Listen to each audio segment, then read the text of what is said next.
घर में मालती देवी का हुक्म चलता था। अपनी बड़ी बहू को वो टीवी के रिमोट की तरह कंट्रोल करती थी। चलो, देर हो रही है। 12 बजे से पहले लड़की वालों के यहाँ पहुंचना है। हाँ हाँ, चलती हूँ। मैं तो भगवान से बस ये दुआ कर रही हूँ कि जिस तरह मेरी बड़ी बहू मेरी मुट्ठी में है, उसी तरह मेरी छोटी बहू भी मेरे इशारे पे नाचे। अरे भगवान, भला इस घर में किसकी हिम्मत है जो तुम्हारे खिलाफ जाने की हिमाकत करे।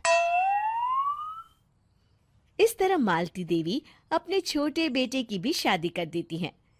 मालती की छोटी बहू फैशन डिजाइनर का कोर्स करके आई थी। उसका सपना था कि शादी के बाद वो अपना खुद का बुटीक खोले। एक दिन, क्या बात है छोटी, तू तो एक से बढ़कर एक डिजाइन बना लेती है। इसमें कौन सी बड़ी बात है दीदी, आप चाहे तो मैं आपको भी सिखा सकती हूँ। हाँ, फिर हम दोनों मिलकर एक बुटीक खोल लेंगे। लेकिन दीदी, उसके लिए तो बहुत पैसे लगेंगे। हाँ तो क्या हुआ, पैसे माँ जी से ले लेंगे। हाँ हाँ, मेरे पास तो पैसों का पेड़ है ना, तोड़ के तुम दोनों को दे दूंगी। मेरी एक बात अच्छी तरह समझ लो, मैं तुम दोनों को एक ढेला भी नहीं देने वाली। बड़ी आई बुटीक खोलने वाली। ये आप क्या कह रही हैं माँ जी?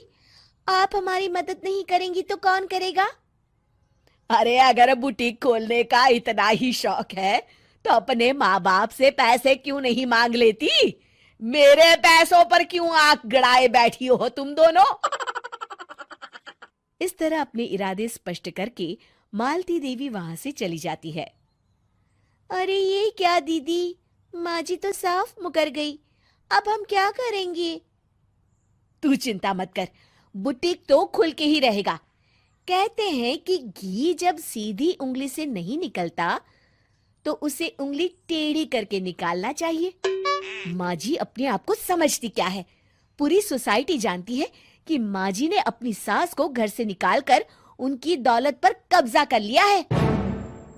हाँ दीदी, अब तो जैसे को तैसा करना पड़ेगा। फिर दोनों बहुएं मिलकर एक साजिश रचती हैं। एक दिन, अरे नालायक, जरा ठीक तरह से पैर दबा, बिल्कुल मजा नहीं आ रहा। खाने पीने में तो कोई कसर नहीं छोड़ती। तभी वहां बड़ी बहू हाथ में एक फॉर्म लेकर आती है। माँ जी, आपके लिए एक खुशखबरी है। सरकार सभी बुजुर्गों को हर महीने 10,000 रुपये पेंशन देने वाली है। अरे ये क्या कह रही है तू? क्या सच में मुझे हर महीने घर बैठे 10,000 रुपये मिलेंगे? हाँ माँ जी, दीदी सच कह रही है। कल टीवी न्यूज़ में इस बारे में बता रहे थे। बस आप ये फॉर्म पढ़ के इसे भर दीजिए और अपने दस्तखत कर दीजिए। मैं इन्हें ले जाकर जमा करवा देती हूँ। अरे नालायक, बड़ी कामचोर है तू। इस बुढ़ापे में कहाँ तुम मुझसे फार्म भरवा रही है? खुद ही भर ले, मैं दस्तखत कर देती हूँ। ठीक है माँ जी। फिर बड़ी बहू बड़ी चालाकी से फॉर्म के पन्नों के बीच प्रॉपर्टी के पेपर छिपा कर रख देती है और उन पर मालती देवी के दस्तखत करवा लेती है। कुछ दिनों के बाद मालती देवी अपने पति के साथ 2 दिनों के लिए अपने एक रिश्तेदार के यहाँ जाती है। दूसरी तरफ दोनों बहुएं पूरे घर पर अपना कब्जा कर लेती हैं।